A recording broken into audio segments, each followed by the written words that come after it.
Halo, assalamualaikum warahmatullahi wabarakatuh. Welcome back to my YouTube channel. Ketemu lagi dengan Donjuna. Kisah kali ini bukan dari kisah horor, melainkan salah satu kejadian dari narasumber yang dia alami sendiri. Sebut saja narasumber ini sebut saja namanya Amel. Dan Amel ini adalah usianya sekitar 25 tahun. Dan dia ikut bersama kakaknya di sebuah kota, yaitu tidak bisa saya sebutkan. Dan kakaknya ini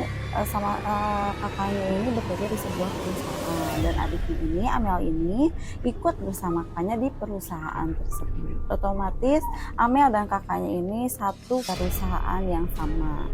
Nah, singkat cerita, Amel ini sekitar 1 bulanan baru menetap di rumah kakaknya ini, dan ya baru juga dia bekerja di perusahaannya ini. Dan Amel merasa betah dan nyaman di perusahaannya itu karena memang yang dia inginkan, dan pekerjaannya pun tidak terlalu berat dan tidak terlalu memberatkan beban dia dan memberatkan pikiran dia. Nah, karena memang pada saat itu Amel ini belum memiliki kendaraan, dan jam pulang atau jam kerja Amel dan kakaknya ini sangat berbeda, dan bahkan gedung atau tempat Amel dan kakaknya ini sangat berbeda, bahkan hampir jarang ketemu di tempat pekerjaannya pun hampir jarang sekali bertemu karena memang saking berbedanya jam kerjanya dan bahkan jam pulangnya pun berbeda. Dan pada saat itu Amel karena memang sudah lolos masa training, dan Amel pun sudah bisa mengikuti jam lembur. Dan pada saat itu Amel ini mengikuti jam lembur atau jam kerja tambahan yang diberikan oleh leader atau oleh atasannya atau pengawasnya. Dan Amel pun pada saat itu sudah mengiyakan karena memang sudah tidak apa-apa karena sudah minta izin kepada kakaknya akan pulang telat, karena mungkin pulangnya sampai rumah sekitar jam 9 malam, karena pada saat itu memang Amel ini harus 2 kali naik angkutan umum. Dan pada saat itu Amel itu sekitar jam 7 atau setelah selesai isya, Amel pun baru bubar dari tempat pekerjaannya. Dan kakaknya pun sudah pulang lebih awal. Dan pada saat Amel pulang, itu semua teman-temannya itu tidak ada yang satu tempat tinggal dengannya, hanya kakaknya saja. Dan Amel terakhir yang turun dari angkutan umum itu, karena memang Amel ini rumah kakaknya ini hampir berdekatan dengan tempat pemberhentian angkutan umum itu, dan Amel pun berhenti sekitar jam 8 lebih. Amel berhenti sampai di pinggir jalan dan hendak mau menyeberang jalan untuk menuju pulang ke rumah. Nah, kejadian pertama itu berawal pada saat Amel harus melewati pangkalan ojek. Ketika pulang itu harus melewati pangkalan ojek. Nah, Amel memang belum pernah naik ojek yang ada di pangkalan itu, dan Amel pun karena sedikit malu-malu pada saat ditanya oleh ojek-ojek yang di sana, yang si amang-amang ojek yang di sana, Amel hanya mengangguk dan tersenyum pada saat ditanya. Dan karena Amel ini merasa takut harus naik ojek, dan Amel ini hendak berjalan kaki saja katanya, karena memang masih banyak yang lalu lalang dan masih belum terlalu larut malam, katanya masih jam 8 malam. Dan si tukang ojek ini menawari Amel untuk menaiki motornya. Neng, mau naik ojek katanya. Oh enggak pak, katanya, mau jalan kaki aja katanya. Namun apa yang didapati Amel, si tukang ojek ini terus mengikuti Amel sampai membuntuti Amel di belakang. Dan Amel sudah menolak secara baik-baik. Maaf pak, mau jalan kaki aja.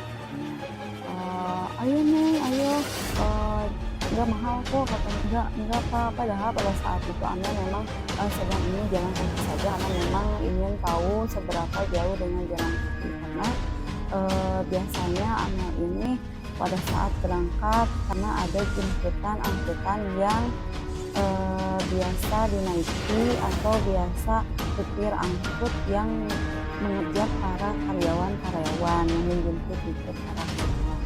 Nah, pada saat itu kakaknya pun sudah menelpon Amel, katanya sudah di mana, dan Amel pun mengangkat teleponnya, katanya sudah di jalan dan hampir masuk ke tukang ojek dan hampir sampai ke rumah. Dan si tukang ojek ini terus mengikuti pada saat si Amel dan kakaknya sedang saling menelpon, dan si tukang ojek ini terus sampai dan hampir bahkan dengan semakin tidak nyaman Amel ini karena si tukang ojek ini, si bapak tukang ojek ini sudah main fisik atau sudah mencolek-colek Amel. Ya Neng, mau naik ojek enggak? Enggak Pak, mohon maaf, katanya enggak. Amel masih dengan sopan santun untuk menolak si bapak ojek ini. Namun si bapak ojek ini entah dalam keadaan mabuk atau entah dalam keadaan di bawah sedang stres atau di bawah alkohol, tidak tahu kata Amel karena Amel ini tidak mengetahui hal-hal semacam itu. Dan bahkan yang lebih parahnya lagi, si tukang ojek, si bapak ojek ini menarik tangannya Amel dengan paksa. Ayo Neng, naik belakang, ayo Neng, naik. Maaf Pak, semakin takut dan ketakutan, dan bahkan pada saat Amel ingin menelpon kakaknya kembali dan handphonenya terjatuh.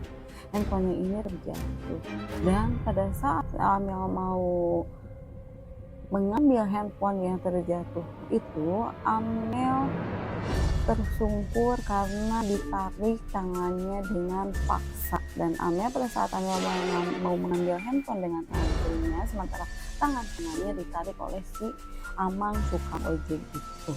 Dan untungnya ada salah satu teman dari si Amang tukang ojek itu untuk menolongnya. Itu memang hal pertama, pengalaman pertama yang Amel alami, sedikit trauma katanya karena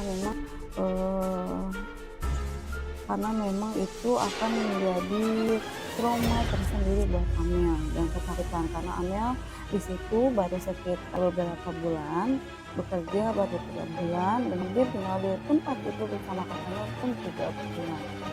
Dan pada saat itu Amel sampai pulang ke rumah itu menangis, saya berlari dan kakaknya pun bertanya kenapa. Dan suami dari kakaknya ini curiga terjadi apa-apa di jalan karena pada saat pertama kakak menelpon itu tidak terjadi apa-apa. Dan akhirnya kakak iparnya atau suami dari kakaknya Amel ini mencari tahu dan keluar mencari tahu dan pergi ke pangkalan. Dan alhasil banyak orang-orang atau yang bercerita tadi katanya si bapak ini mengganggu anak gadis, dan ternyata dan diberitahulah sama si kak ipar ini kepada tukang ojek itu bahwa perempuan yang diganggu oleh bapak ojek yang tadi itu adalah adiknya, dan membuat rasa takut yang teramat sangat kepada Amel, dan Amel pun hampir sudah tidak mau bekerja lagi, bahkan tidak mau ikut, dan hampir Amel ini bilang kepada kakaknya untuk berhenti bekerja saja dan untuk kembali pulang saja karena merasa tidak nyaman di sini. Tapi kak iparnya menjamin itu tidak akan terjadi lagi karena memang dan akan dijemput saja jika memang Amel pada saat itu, jika memang Amel mengikuti lembur lagi, suatu saat nanti akan dijemput saja di pangkalan ojek biar Amel merasa aman dan nyaman. Nah, ambil sisi positif dan dari pelajaran yang Amel alami, karena memang kita ini dimanapun dan kapanpun harus selalu waspada terhadap orang-orang. Sedekat apapun itu tidak menjamin mereka itu baik terhadap kita. Padahal si tukang ojek itu adalah bertetangga bersama kakak, karena memang dia mungkin dari kondisi di bawah pengaruh alkohol. Oke, boleh diambil cerita baiknya, dan jika kalian punya cerita yang mau dibacain boleh. kalian kirim email atau DM di Instagram linknya. Kalau kalian tolong bantu like, comment, and subscribe. Thanks for watching.